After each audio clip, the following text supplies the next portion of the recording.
dan cemas apabila sewaktu-waktu erupsi susulan pun kembali terjadi. Berdasarkan data pos pemantauan gunung api Semeru di Pol Sawur tercatat dalam 6 jam terakhir, secara kegempaan Gunung Semeru telah mengalami 5 kali letusan, 8 kali guguran, dan 7 kali hembusan.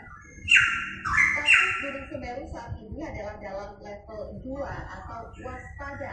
Warga berpenambang pasir diimbau untuk tidak beraktivitas di radius 4 km dari puncak awan. Surgatu trauma dan cemas apabila sewaktu-waktu erupsi susulan pun kembali terjadi.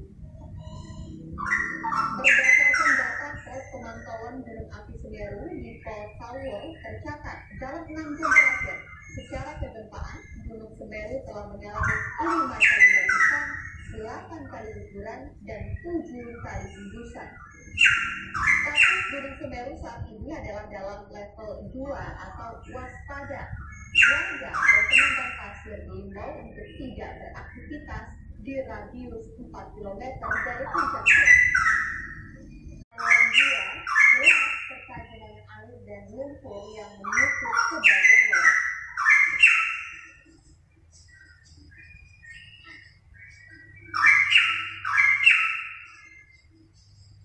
Kita balik ke informasi lainnya. Hingga kini aktivitas kegempaan Gunung Semeru di Lumajang, Jawa Timur masih fluktuatif.